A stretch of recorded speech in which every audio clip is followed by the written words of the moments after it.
Olá, pessoal, tudo bem? Sejam bem-vindos ao primeiro episódio do Psicologia Sem Filtro, o meu podcast.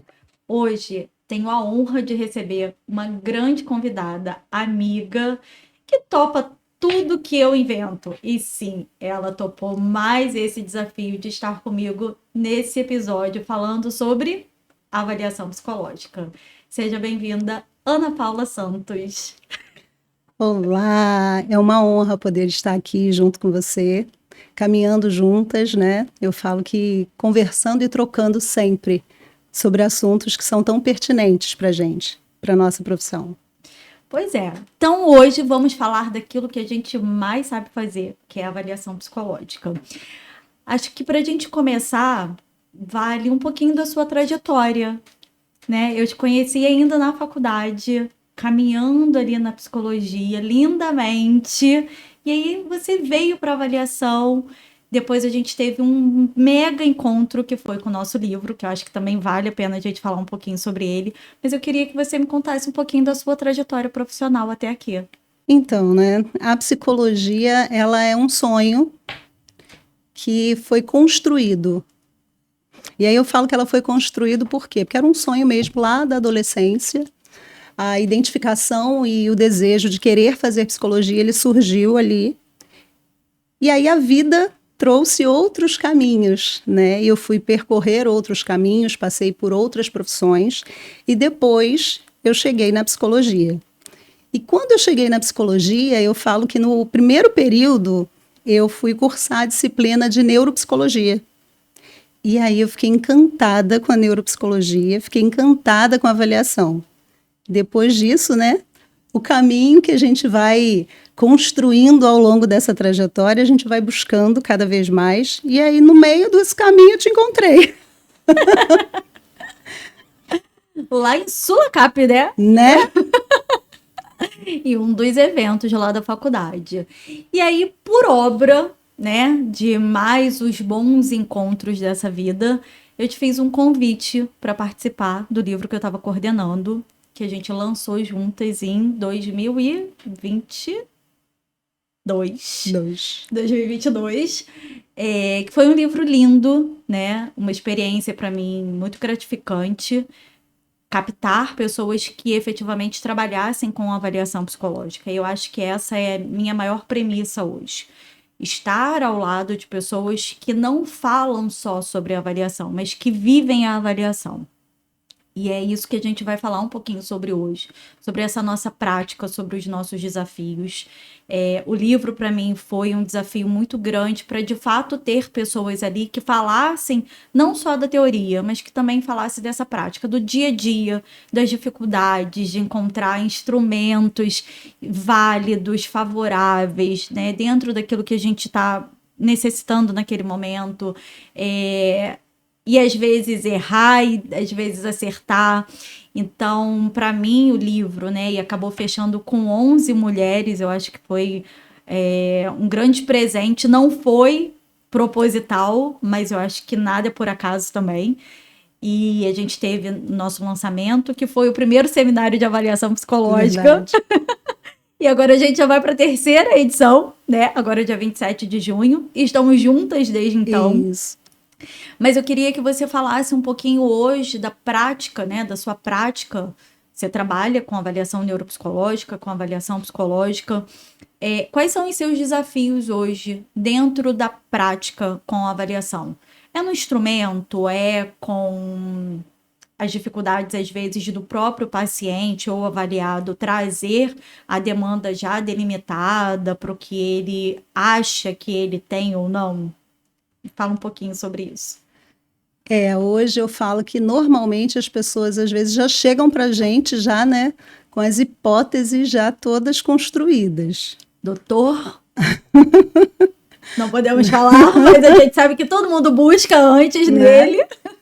E essas identificações, eu falo que elas são normais até, né? Porque quando a gente vai percebendo que tem algo dentro do nosso cotidiano que não está respondendo, ou que a gente percebe que está funcionando de uma outra maneira, porque a gente acaba fazendo comparações, né?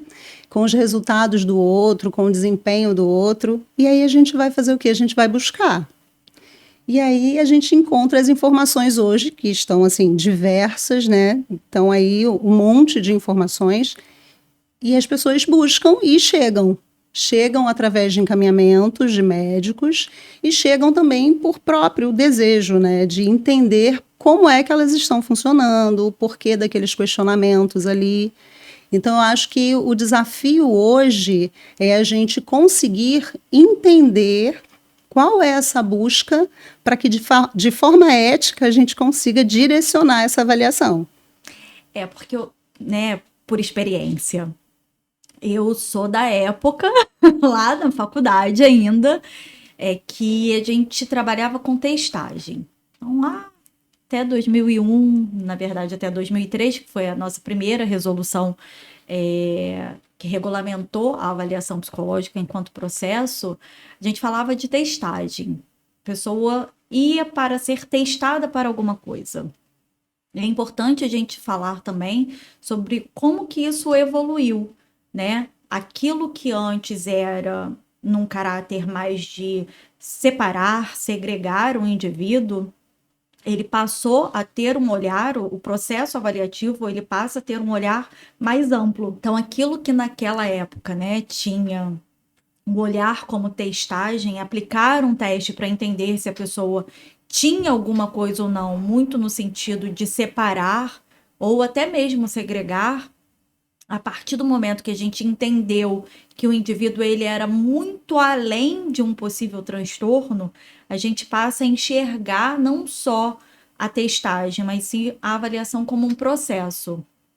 E aí a gente começa a entender, né, ao longo desses anos, que não basta só testar a cognição, a atenção, né, ou a memória, ou o raciocínio lógico. A gente precisa avaliar a personalidade desse indivíduo, verificar na anamnese, nas entrevistas complementares, todo o seu funcionamento, né?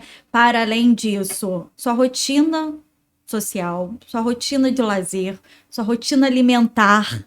Eu falo para os meus alunos que a gente não avalia porta, a gente avalia pessoas.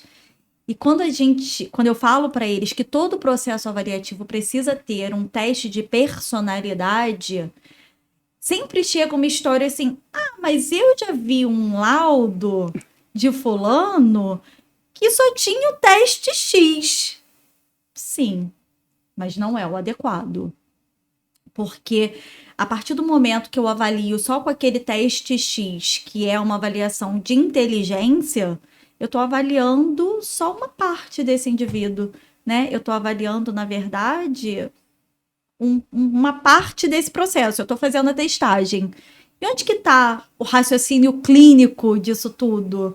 Então, como que é isso na prática para você também? Porque eu confesso que eu ainda tenho esses desafios quando, né, principalmente na questão da formação de novos psicólogos, eles já perceberem o quanto que na prática a gente ainda tem profissionais trabalhando de uma forma não adequada, vamos colocar dessa forma.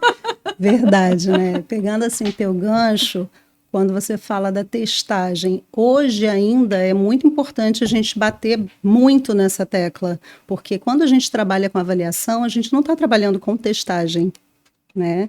Então, o processo avaliativo, ele não é somente a gente aplicar instrumentos e verificar os resultados desse instrumento. Sim, ele vai muito além disso, né? E dentro da avaliação neuropsicológica, a gente compreende também esse funcionamento, né, esse perfil cognitivo. E hoje a gente tem desafios maiores. Por quê? Porque a gente também precisa entender como é que esse indivíduo responde até mesmo às atividades dele do dia a dia, né? Sim. Ele está muito inserido nas redes sociais, né? Como é que esse indivíduo lida com essas questões? Como é que ele recebe essas demandas que chegam, né? E aí isso vem para a gente de uma maneira que a gente precisa compreender muito mais o contexto dele, onde ele está inserido, como é que ele funciona. Você falou da questão alimentar, né? E isso é fundamental quando a gente está fazendo uma avaliação, iniciar por aí também. Mas falo assim, mas você não é nutricionista, por que você quer saber da minha alimentação? E aí a gente entra numa outra questão, que é o próprio contexto social, né?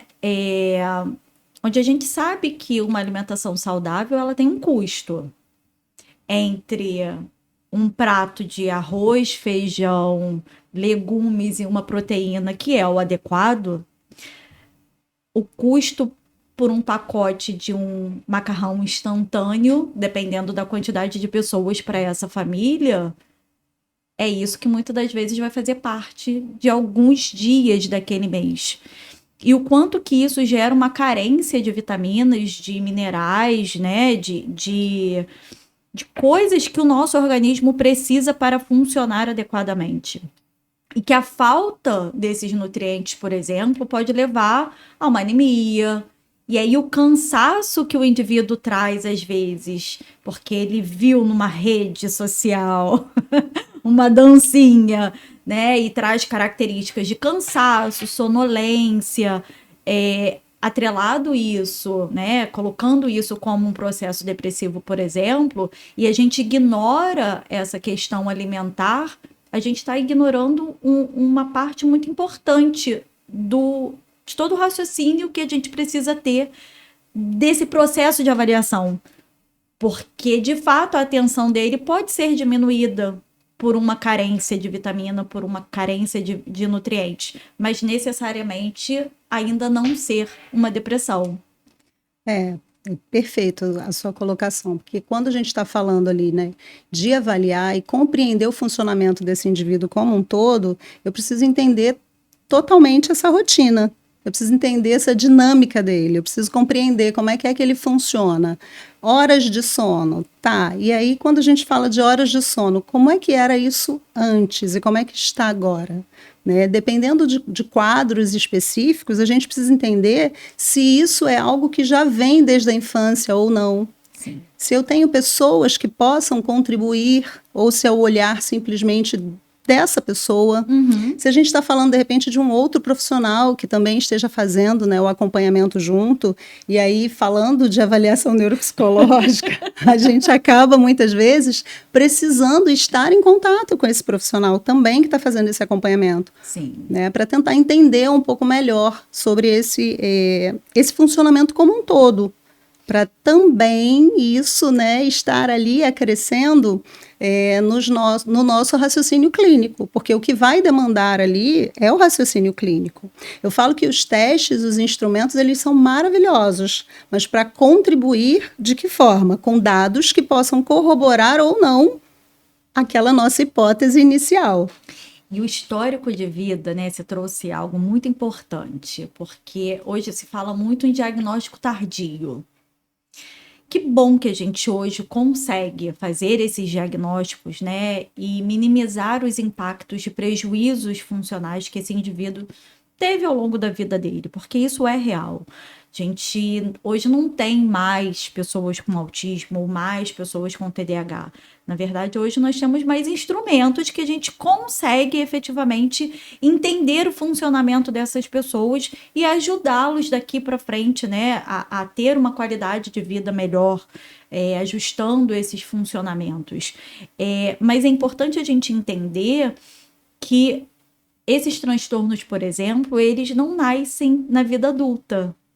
Eles têm um histórico, né? E que muitas das vezes a queixa que o indivíduo traz inicial para a gente são prejuízos pontuais de agora. E a gente precisa pensar muito nessa questão, principalmente que é atrelado à atenção da pandemia para cá. A gente começou a trabalhar mais online, a gente trabalhou, né, fica muito mais nas telas. A gente já ficava na tela antes, mas hoje o aumento de trabalho também está ali. Então, antes o que era uma tela para lazer, hoje a gente fica quase que full time também para trabalho e lazer. Isso dá uma diminuição na nossa atenção, o que corresponde também a um prejuízo. na nossa rotina acadêmica, na nossa rotina de leitura, né, no próprio trabalho. Mas se não tem um histórico, e a gente precisa desse histórico, como que era a infância? Como que foi a adolescência? E eu falo que o maior desafio hoje é o diagnóstico tardio, sem a gente ter informações desse indivíduo desse período. Eu, particularmente, né, fiz algumas avaliações de pessoas já a partir dos 50 anos. A gente não tinha dados dos pais, Sim. né, dessa pessoa, por exemplo, de como foi a infância, de como foi a adolescência. E o que é uma perda significativa, porque a gente tem dados muito mais recentes. Então, existe um prejuízo? Existe. Mas como classificar isso? Como colocar isso efetivamente nesse processo de avaliação e como fechar, né, lá na interpretação dos dados sem essas informações iniciais? Você tem essa dificuldade? Porque eu tenho muita. Então, normalmente eu sempre peço, né, auxílio para poder estar recebendo ali algum outro informante, né, da família. Então, dentro de um processo, por isso que não dá para fazer avaliação com 2, 3 encontros. Não dá, né? Então, assim, a gente vai precisar muito dessa história pregressa mesmo, né, desse indivíduo que está ali. E se a gente não tem essas informações, fica um pouco mais difícil. Mas é importante, de repente, a gente convidar com a autorização de quem está sendo avaliado. Olha, a parte ética, né? Mais uma vez. Isso, com a autorização de quem está sendo avaliado, é um informante. Então, assim, um filho, um neto, uma esposa, um companheiro, quem está ali no dia a dia, né, que possa dar alguma informação para contribuir dentro desse processo avaliativo. Eu acho que isso é muito forte quando a gente está fazendo uma avaliação. Dá para fazer uma avaliação sem ter? Digamos que a gente encontra isso por aí. A gente encontra avaliações que são realizadas sem essa coleta, né? A gente encontra muitas coisas que a gente não gostaria de encontrar, essa é a realidade. Mas não é o adequado. O adequado, sim, é que a gente tenha, né, dados que possam corroborar cada vez mais com aquela investigação que a gente está fazendo. Não é só um recorte ali, daquele momento que está sendo apresentado. A gente está falando de uma vida, né? E que funciona fora também do nosso consultório, fora daquele espaço que é controlado ali. E a gente precisa entender que fechar um diagnóstico, né, seja ele qual for, ele muda a vida não só daquele indivíduo, mas também do entorno, né? No sentido de que se é uma criança ou um adolescente, ele vai precisar de auxílio posterior, né, de acompanhamentos, que vai mudar a rotina daquela família. Uma rotina de atividades, uma rotina financeira. E tem também a questão, né, quando a gente fala de diagnóstico de criança, principalmente, a questão do luto. O luto do filho idealizado. Então, a gente não entrega só um papel. O laudo que a gente entrega também não é uma sentença. Mas a gente precisa entender que aquele papel, ele vai carregado de muitas coisas para aquele indivíduo e para o entorno, né? Seja a sua família, seja a comunidade ali à volta dele. Então, a gente precisa tomar muito cuidado com o que a gente coloca nesse papel, né? Óbvio que a gente tem uma resolução, que é 06 de 2019, que descreve como a gente deve elaborar esse documento, e temos hoje o Manual Orientativo de Elaboração de Documentos Psicológicos, que foi recentemente lançado. Inclusive tem modelos, né? Que tem modelos desenhados. Lembra das minhas palestras? Né? Eu já desenhava. É preciso desenhar para que se entenda. Eu já desenhava esses documentos nas minhas palestras e agora a gente tem um manual efetivamente com todos esses modelos, né, desenhados, e ainda assim a gente recebe documentos, né, errados, mas não só na estrutura. Eu acho que para além da estrutura,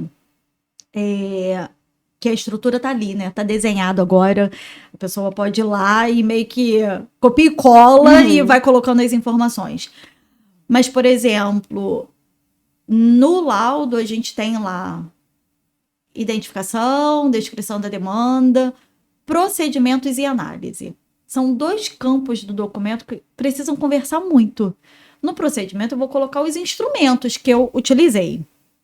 Vale ressaltar que precisam ser instrumentos validados pelo SATEPS, né? Que tenham fundamentação técnico-científica adequada para aquele caso. Não é pegar vozes da minha cabeça e colocar ali. Mas esses instrumentos, eles precisam apresentar o resultado que vai na análise. Eu preciso interpretar esses resultados e colocar. Já peguei documentos em que tem uma gama de procedimentos, instrumentos, né, X, que tem metade de X na análise. Como que fecha uma conclusão, né? Eu fico questionando como que fecha uma conclusão diagnóstica sem fazer a análise daquilo tudo que aplicou. Ou será que aplicou aquilo tudo? E aí eu acho que cabe, né, a gente voltar, a gente está falando de resoluções mais novas, mais recentes, mas voltar no nosso código de ética. Artigo 1º, a linha B, né, que é dever do psicólogo, não só para avaliação psicológica, mas assumir responsabilidades só por atividades que ele esteja capacitado técnica, teórica e pessoalmente. Eu costumo falar muito para os meus alunos que quando eles se formarem, eles podem trabalhar hoje com avaliação psicológica. O psicólogo, ele é apto para atuar com avaliação psicológica e é isso que nos difere, inclusive, dos demais profissionais da saúde, Sim. né? Mas a gente precisa entender, eu tenho essa competência técnica, teórica e pessoal, eu conheço esse instrumento, eu sei aplicar esse instrumento, eu sei corrigir esse instrumento, eu sei analisar esse instrumento, porque me parece que, assim, eu peguei uma receita de bolo ali, eu replico essa avaliação em todos os meus processos, independente da demanda, e fez um laudo. Já aconteceu isso com você? Olha, o nome já diz, psicologia sem filtro. Então, a gente recebe muita coisa, né? E aí eu costumo falar que o conhecimento, ele liberta e transforma. Então, assim, todo profissional dentro da sua área, ele precisa continuar buscando para poder cada vez mais ter a competência para falar sobre aquilo que ele se propôs. E aí eu costumo dizer que você pode tudo, mas eu devo. Olha a aula de ética aí. Né? Pode, você pode tudo, mas será que eu devo? Né? Então, muitas vezes, quando a gente está falando de avaliação, e aí eu vou fazer um recorte aqui, né? Às vezes a gente recebe algumas informações que não são adequadas, né? Às vezes a pessoa chega para a gente para compartilhar como passou, chega para uma reavaliação, por exemplo. E aí conta como foi que passou pelo primeiro processo avaliativo. E aí a gente entende, né, que de repente ali não houve uma conduta ética. Sim. Que ali o processo avaliativo não foi feito de maneira adequada, né? Às vezes a pessoa fala assim, eu recebi várias xerox para levar para casa, né? O coração fica como? E aí você ouve, então... A gente faz o quê?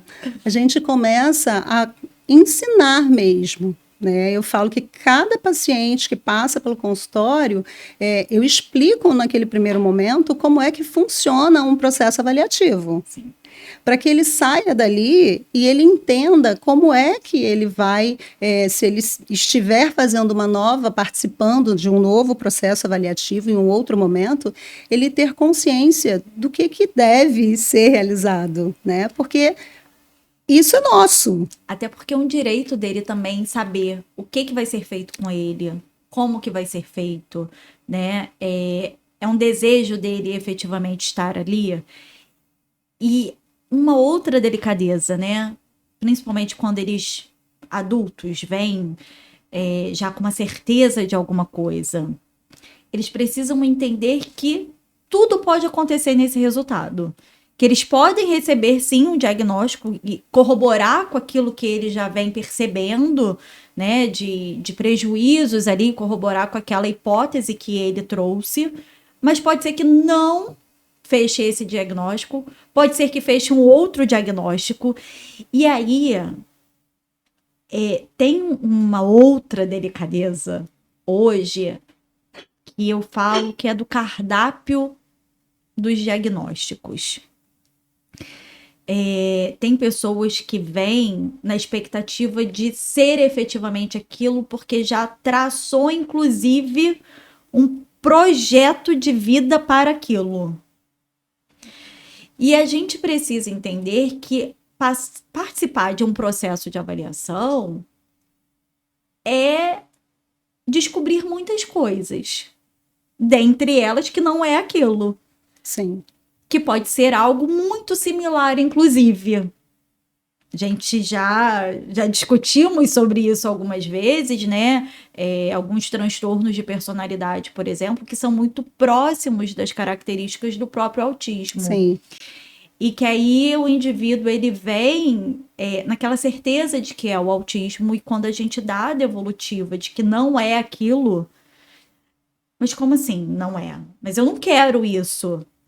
E aí é quando eu me sinto meio que, mas eu não tô te dando um cardápio de diagnóstico, né? Eu tô te dando, te apresentando uma hipótese diagnóstica que foi gerada a partir dos seus resultados. Então, também mostrar para esse indivíduo, quando ele vem para avaliação, que ele não está ali comprando um diagnóstico, que ele está pagando um processo de avaliação que vai ser gerado a partir das informações dele, que pode ser aquilo ou não. Que muitas vezes pode também estar ali demonstrando para a gente, né, que o funcionamento dele está de acordo com alguns déficits, de repente, diários, com algum funcionamento que não está adequado, que o processo, né, atencional naquele momento não está adequado, porque, de repente, ele não está com uma rotina de sono adequada. Sim. Inclusive, antes de iniciar um processo avaliativo, né, a gente precisa entender se aquele paciente que está ali, se aquele indivíduo que chegou, se ele traz para a gente características, por exemplo, depressivas, se será adequado ou não para o que a gente vai estar investigando. Porque, de repente, aquele resultado ali, pelo fato do indivíduo já estar apresentando algumas características, vai ter um rebaixamento no processo atencional, Sim. Né? Então, assim, é válido naquele momento, é necessário naquele momento realizar essa avaliação? Então, acho que tudo isso a gente precisa considerar quando a gente está falando de um processo avaliativo. E não somente preenchimento, né, de testes, e vai muito além disso. É uma vida que está ali, né, na nossa frente. E aí você traz uma outra questão ética. Porque a gente sabe que o mercado da avaliação, ele cresceu consideravelmente, né? E eu que estou dentro das universidades ali, formando futuros profissionais, né, futuros colegas, eu percebo pessoas já no primeiro período direcionados, não, eu quero trabalhar com avaliação, porque é o que está dando dinheiro, e é isso, porque é X, é mais 2x, e se atender aqui é tanto, enfim, a galera já tá vindo meio que, eu quero ganhar dinheiro. E aí esquecem desse detalhe da ética, que nem sempre é possível começar um processo de avaliação.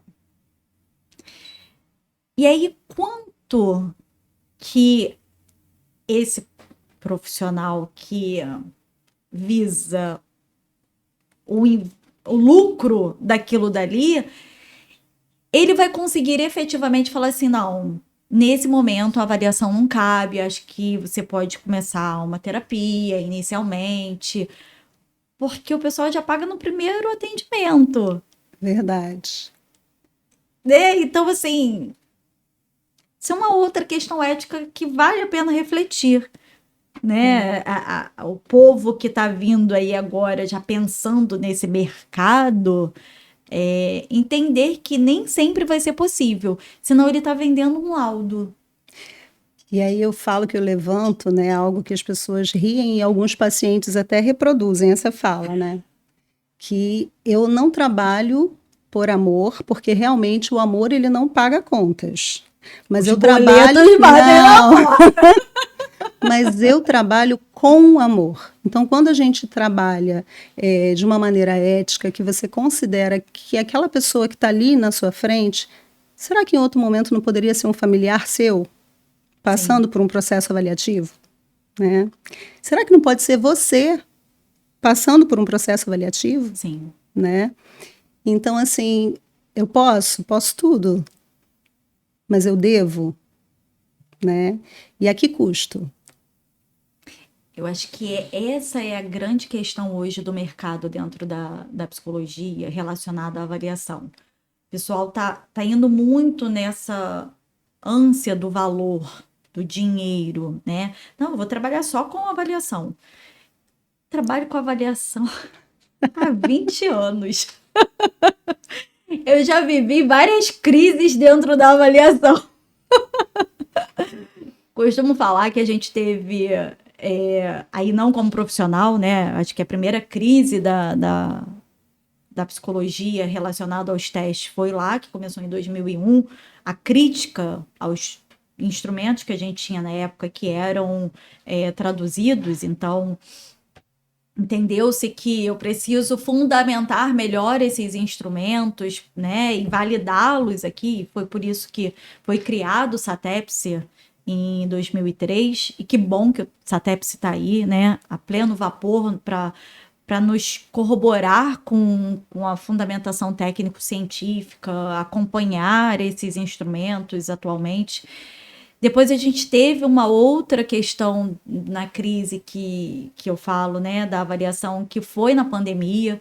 A gente já tinha instrumentos online, muitos de correção e bem poucos para aplicação, mas a gente entendeu que naquele momento, todo mundo trancado, eu precisava continuar fazendo avaliação, mas não era possível. Quando as pessoas me procuravam para fazer avaliação naquele momento, eu não posso fazer uma avaliação em você hoje. Ah, mas tem gente que faz. Faz com fulano. Eu não posso, porque os instrumentos não foram validados naquela modalidade.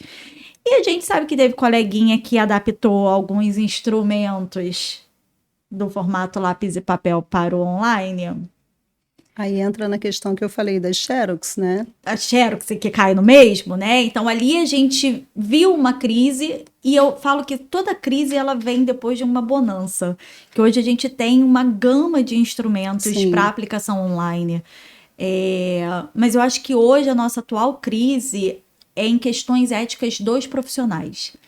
Não é relacionado aos instrumentos ou ao processo avaliativo, mas o quanto que muitos profissionais eles visam outra coisa que não efetivamente um processo ético e adequado, né, para aquele indivíduo que está sendo avaliado.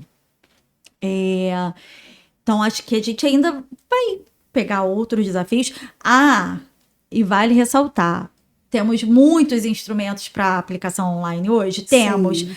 Nós fechamos a avaliação neuropsicológica online, Ana Paula? Então, totalmente online, eu, Ana Paula, não realizo, né? Porque dependendo, né, do caso, do quadro que a gente vai estar ali avaliando, né? Quando a gente fala de uma avaliação neuropsicológica, dependendo do quadro, a gente ainda precisa que essa avaliação seja realizada de maneira presencial. Em alguns momentos, a gente até consegue, porque hoje a gente tem muitos instrumentos, então isso para a gente enriqueceu muito, né? A gente hoje tem uma gama de instrumentos, Sim. Lembrando, né, que psicólogos precisam utilizar instrumentos em sua avaliação que sejam validados pelo SATEPSE. Sim. que estejam dentro do prazo de validade, que seja adequado para aquela faixa etária, para aquela demanda, para o que se propõe, né? Idade, escolaridade. Perfeito. E outra, eu também não trabalho com processo de avaliação neuropsicológica totalmente online, porque eu entendo que a gente não tem ainda, apesar do grande avanço nos instrumentos, instrumentos para fechar um diagnóstico para algumas demandas. E para além disso, a gente precisa pensar também que, além da escolaridade, da idade, o indivíduo para um processo online, ele precisa ter uma boa internet e ele precisa ter um manejo com a tecnologia. Que é fundamental. Porque se ele não tem um manejo, imagina, um instrumento de raciocínio lógico com um tempo pré-determinado de aplicação, ele não tem o manejo da tecnologia e ele não tem uma internet adequada. O resultado, a probabilidade de um resultado, né, ser baixo, um percentil baixo, é alto. O que talvez eu vou fazer uma leitura do resultado desse teste de uma forma que não é a realidade. E essa interpretação, ela precisa ser considerada, né? Eu falo que quando a gente começa o processo avaliativo, a gente precisa pensar, conhecer primeiro esse indivíduo, entender aquela dinâmica dele, né? Eu já recebi pessoas que querem fazer avaliação e agendam um horário e aí para no meio, né, do trabalho. Então, assim, tá no deslocamento. Sim. E aí liga ali, coloca no carro e fala, dá pra gente fazer a consulta? Não dá, gente. Exatamente. Tá? Você faz uma consulta, você participa de uma consulta médica dirigindo? Então é igual quando a gente está falando Exatamente. da psicoterapia, é igual quando a gente está falando de uma avaliação neuropsicológica, de uma avaliação psicológica, né? Não dá para ser feita de qualquer maneira. A gente precisa ter um tempo, a gente precisa ter o espaço adequado. Esse indivíduo tem o espaço adequado, ele tem o manejo para fazer, mas ele também tem esse espaço. Sim. Ele não vai ter interrupções. Então, tudo isso a gente precisa psicoeducar também, né? Antes do processo avaliativo. Então, isso tudo vai ser feito antes de iniciar esse processo avaliativo. Esse conhecimento aí de quem é essa pessoa e se aquela avaliação, aquele tipo, aquela modalidade de avaliação cabe para aquele perfil. Sim. Né? E são questões que parecem bobas, mas são corriqueiras e que a gente vê acontecendo, né?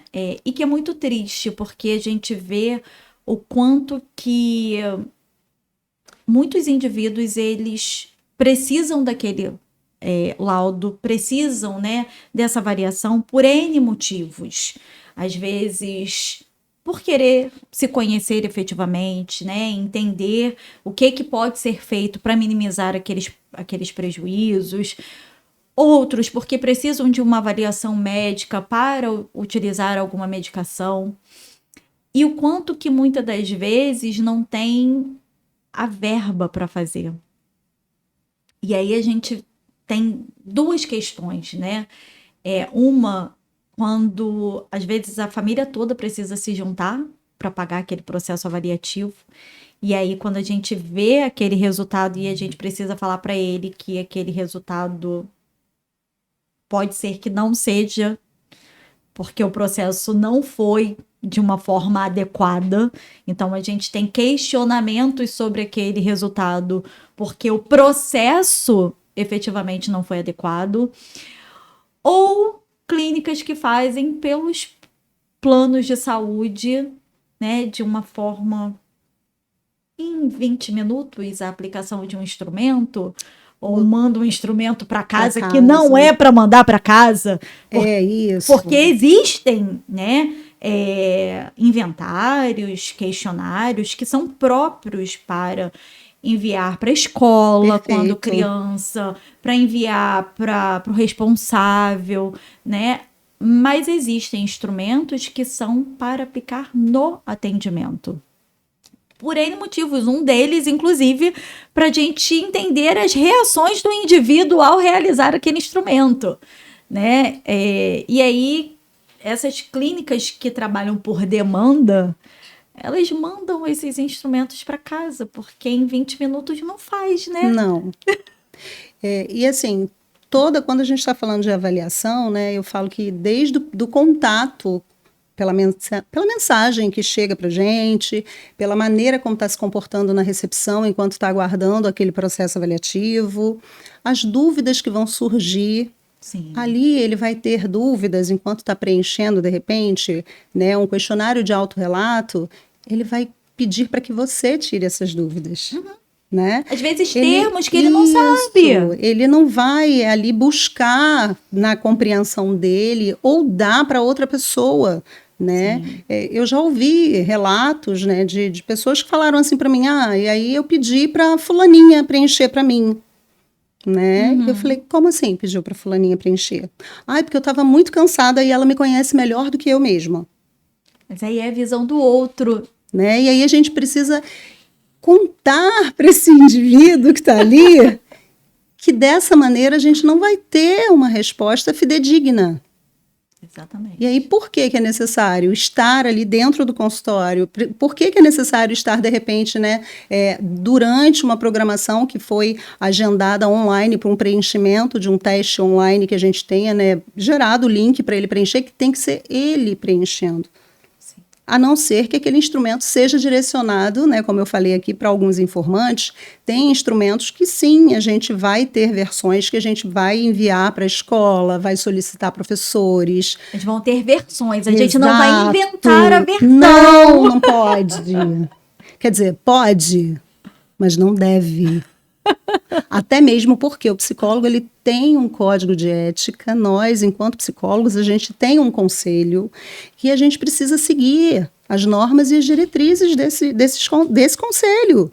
Né? Não é assim, vou tirar aqui do nada, vou criar e vou fazer. Não, a gente precisa seguir, sim, de uma maneira bem ética aquilo que a gente está fazendo. Paulinha, eu acho que agora a gente pode falar um pouquinho dos avanços tecnológicos que a gente teve na vida. E que acaba que isso também vai, né, refletir no nosso trabalho. Inclusive, o nosso terceiro seminário está falando sobre realidade virtual, realidade aumentada, inteligência artificial voltada para a avaliação psicológica. Você acredita que é possível fazer uma avaliação psicológica na inteligência artificial? Não dá muito spoiler do evento, não, mas o que você acha? Então... A gente tem muitas ferramentas hoje que auxiliam demais a gente, né? Então, por exemplo, quando a gente está falando de uma avaliação para TDAH, por exemplo, e a gente tem o uso, né, dos óculos. E quando a gente faz o link desse resultado, né, que é encontrado ali, a gente vai estar falando também de estar se apropriando desses resultados gerados a partir daquela informação ali, para a gente estar construindo. Então, a inteligência artificial, ela vai fazer, eu acho que ela soma, tá? Então, assim, eu, Ana Paula, entendo que ela está aí, sim, e que ela chegou com tudo para somar nas nossas vidas. Então, a gente vai avaliar o indivíduo e se a gente tem fontes que possam contribuir para cada vez mais a gente estar falando, né, sobre a agilidade, sobre a percepção dele, sobre a resposta.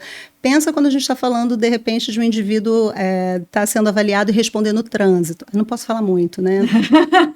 Entendi. Mas isso é muito legal. Ela vai construir? Não.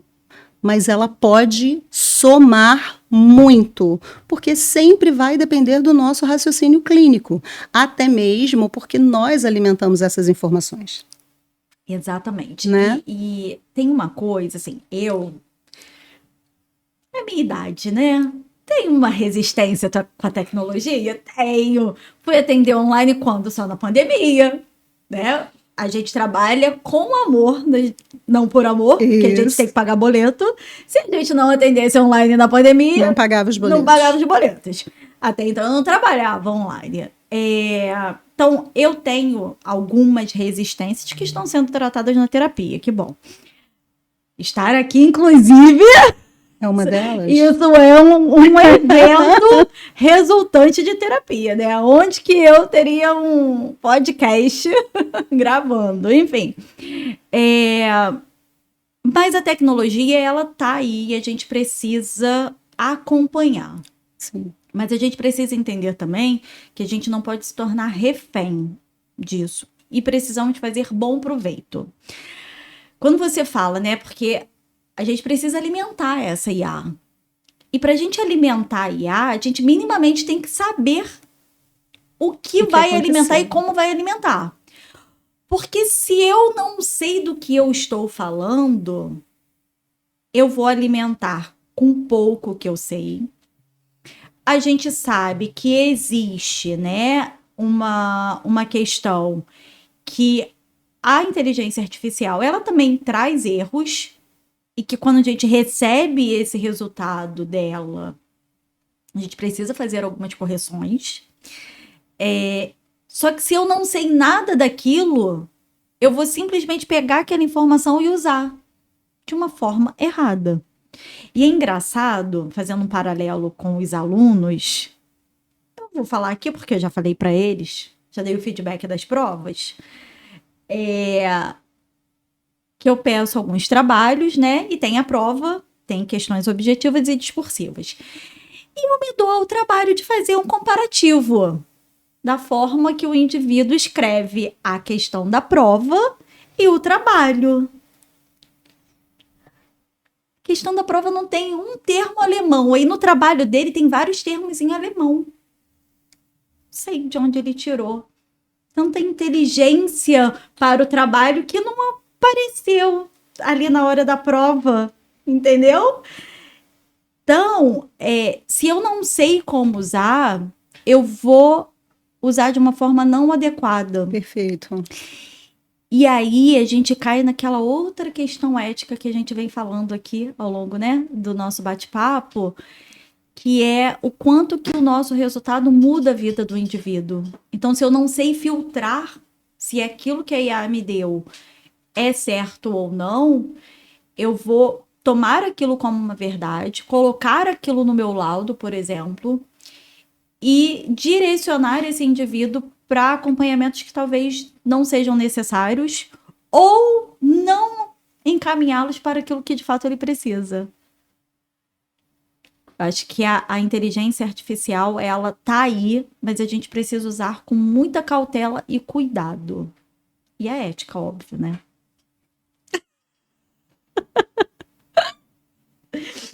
Isso. Bem, uma outra coisa que eu acho que é importante a gente falar é sobre... E eu falei um pouquinho, mas eu falei que a gente não pode usar uma receita de bolo para fazer os processos avaliativos.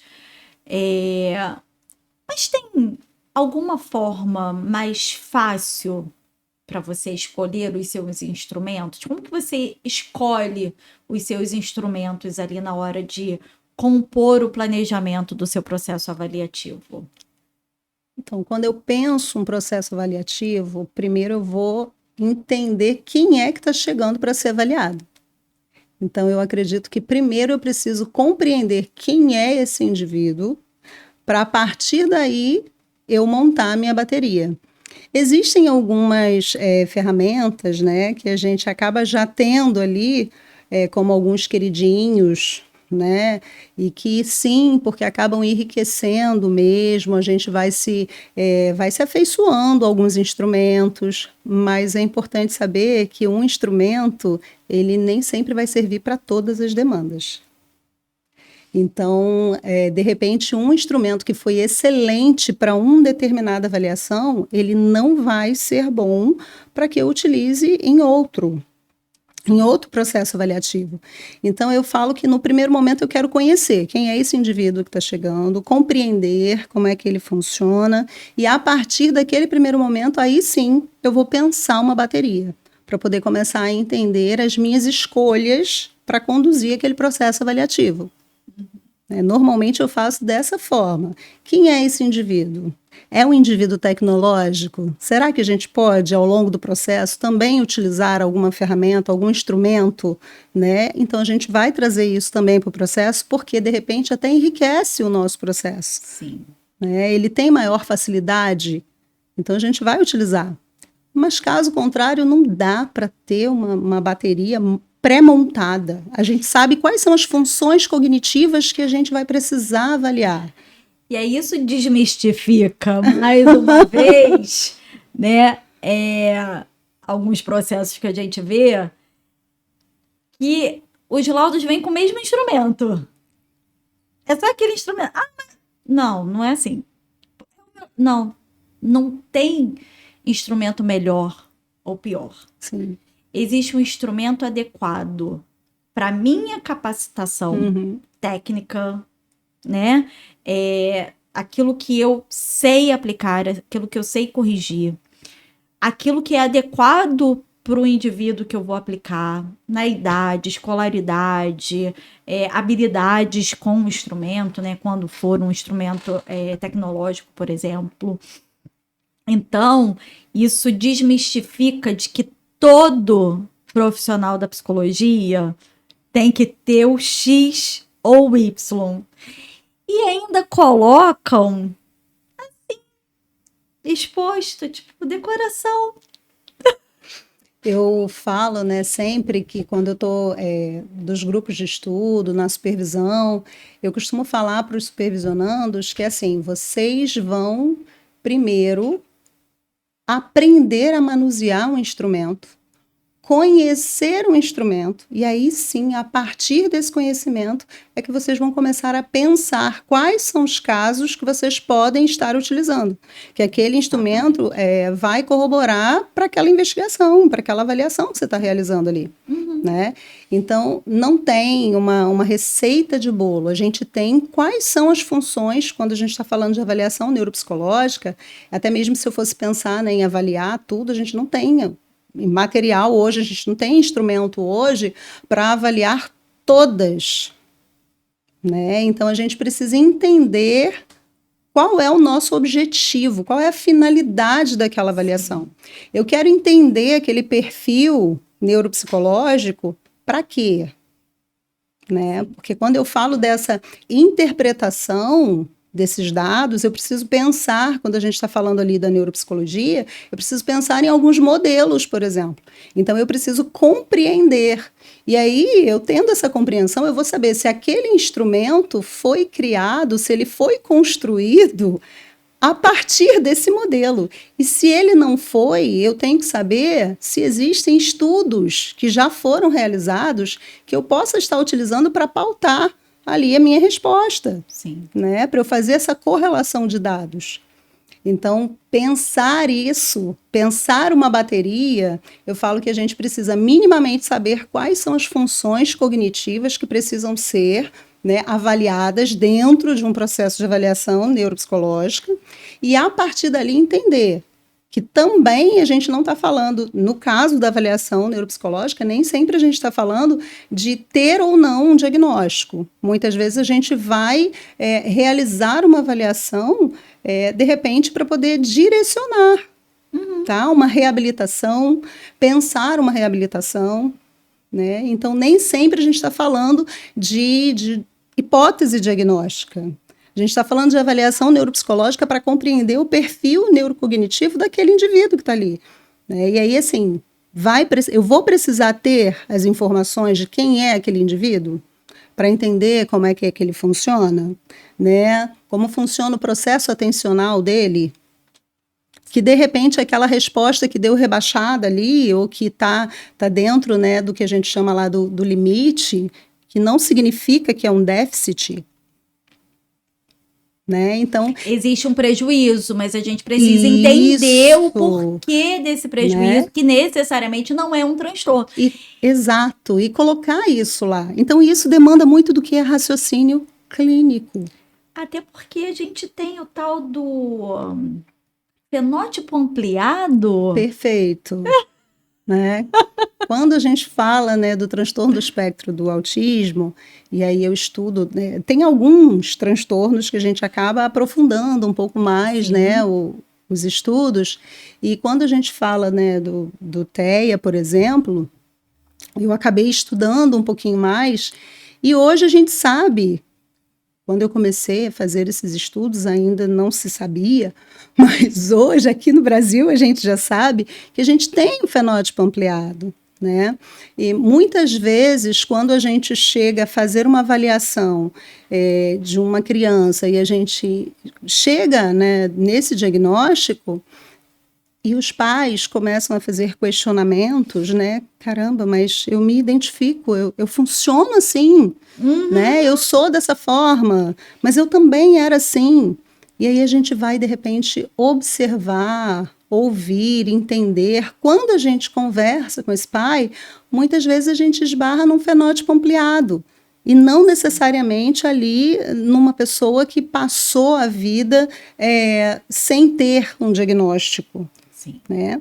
Então, tudo isso a gente precisa hoje ter essa compreensão antes da gente simplesmente fazer um diagnóstico lá, não. Estamos falando desse transtorno aqui. Tem TEA. Não, a gente precisa conhecer. A gente está falando de bipolaridade, a gente está falando de sintomas negativos da bipolaridade, né? A gente está falando, de repente, de outros transtornos, a gente está falando. Então, tudo isso. Né? Mas ele é muito quietinho. Então, é autista. Não. Esse pessoas, cuidado vezes, que isso. precisa ter, porque senão a gente acaba classificando todo mundo. Será que todo mundo tem um transtorno? Né? Porque me parece que a gente está voltando lá atrás. Na parte da testagem de novo, onde eu preciso classificar as pessoas. Não é isso. As pessoas têm funcionamentos diferentes que a gente precisa entender e validar aquele prejuízo que o indivíduo está tendo, aquele sofrimento que ele está trazendo. Não é desvalidar o sofrimento dele, mas é entender que às vezes não é um transtorno. A gente precisa ter um olhar para aquilo, né? Ter um cuidado com aquilo, mas necessariamente não entra numa classificação. Entender se existe um prejuízo, se existe um sofrimento, né, para poder a gente melhor direcionar. Então, assim, não é somente a gente fazer uma aplicação de testes e a partir daqueles resultados que deram ali, A ou B, a gente fechar um diagnóstico. Até mesmo a gente acaba voltando, né, no que você falou, da bateria. A gente tem uma bateria? Não, porque aí posso utilizar até os mesmos instrumentos para determinados processos avaliativos. Às vezes mais alguns instrumentos, mas né? Eu vou precisar sempre de alguns para compor. Então, assim, se eu estiver fazendo uma avaliação para uma determinada demanda, muitas vezes, para eu entender aquele quadro, eu vou precisar trocar, vou precisar acrescentar, eu vou precisar colocar mais um instrumento, de repente. Né? Então, eu não fico só naquela mesma bateria que eu montei lá no início e para todos, porque senão eu vou ter todos os diagnósticos serão os mesmos, inclusive. É importante, assim, né, mais uma vez ressaltar a avaliação de personalidade. Quando não existe uma hipótese de transtorno de personalidade, porque são instrumentos diferentes também. A gente tem os instrumentos que avaliam as características da personalidade e a gente tem os instrumentos que avaliam características de transtornos de personalidade. Então, mais uma vez, os meus alunos, eles ficam rindo, né? Mas eu repito em todas as aulas, a gente não avalia a porta, né? E eu sempre bato na porta da sala. A gente avalia pessoas. Pessoas têm características próprias da sua personalidade. Então, mesmo que a hipótese seja autismo, TDAH, um prejuízo cognitivo, a queixa é um prejuízo cognitivo. Tá, mas eu preciso entender as características de personalidade dele. No meio do caminho, eu preciso entender os aspectos emocionais que atravessam também esse indivíduo de alguma forma. Então, mais uma vez reforçando que não existe uma receita de bolo, porque às vezes a gente vai usar um inventário para avaliar a personalidade, às vezes a gente vai usar um teste projetivo, porque o inventário não é viável ou a gente não tem um inventário para aquela idade. Não é possível usar um inventário, por exemplo, numa criança de 8 anos, né?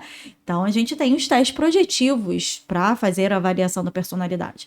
Então, são esses manejos de entender o indivíduo e as suas características como um todo, para daí sim a gente formular uma hipótese diagnóstica no final, lá no nosso documento, lindo e pleno, mas que a gente precisa tomar muito cuidado, não só na elaboração, mas também na entrega. Porque não é deixar o laudo na secretaria, na recepção da clínica. A gente tem um momento da entrevista devolutiva com esse indivíduo, né? A gente sempre conversa das nossas devolutivas, né? A gente tem essa prática da gente trocar, né? Eu acho que uma faz supervisão com a outra.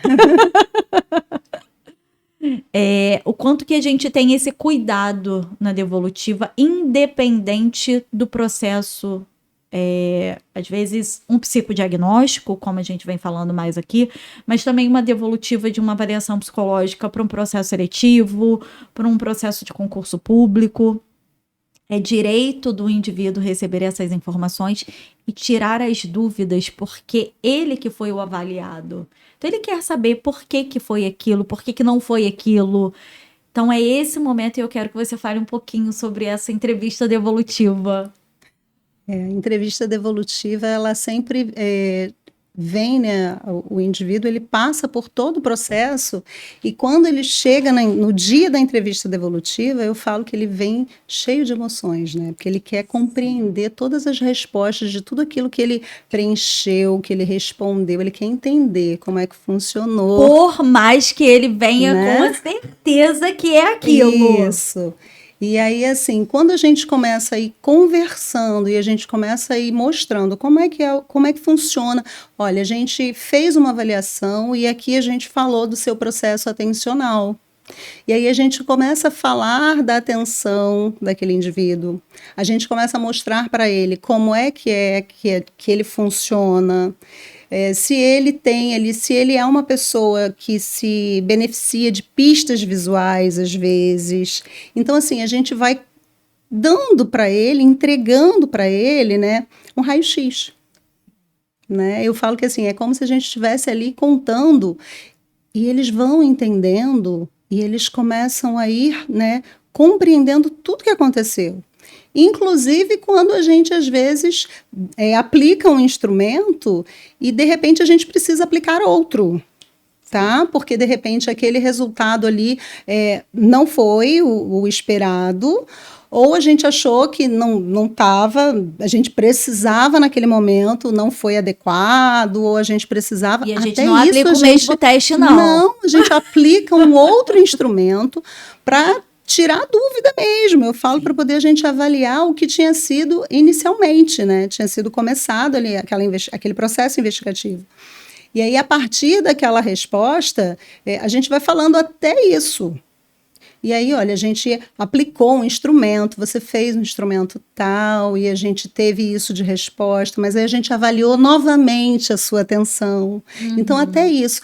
Eu falo que é um bate-papo que não dá para ser realizado, a entrevista devolutiva não dá para ser realizada em 20 minutos. Sim. Ela precisa, e é um direito. Eu acho que isso que precisa ficar bem claro sempre. É um direito. Ele está ali, ele buscou por um serviço e ele tem direitos de saber como foi o desempenho dele, como é que ele desenvolveu todo aquele processo. E no finalzinho, eu, Ana Paula, sempre, dependendo da demanda, eu sempre deixo um espaço para que, caso aquele indivíduo queira me procurar, para conversar novamente, porque quando a gente chega muitas vezes em alguma avaliação que veio, né, avaliação psicológica que veio buscando que o médico encaminhou, que o psiquiatra encaminhou, que o neurologista encaminhou, às vezes a família leva um tempo para processar tudo aquilo. Sim. Então, ela sai dali, naquele dia, cheia de emoções, processando tudo aquilo. Quando a gente está falando, né, do diagnóstico de um filho, ou quando a gente está falando, de repente, de um quadro de Alzheimer, né? Então, a família, muitas vezes, quem está ali acompanhando, eles saem processando aquilo. Então, eu sempre deixo ali um espaço aberto para que, caso a pessoa queira fazer um contato em um outro momento, e isso eu já penso antes, tá?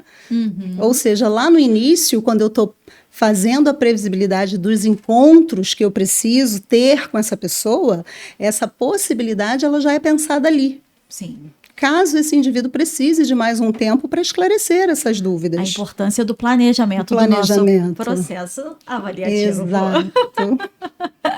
Paulinha, muito obrigada pela sua participação, por mais uma vez aceitar um desafio meu, por estar aqui compartilhando esse momento comigo.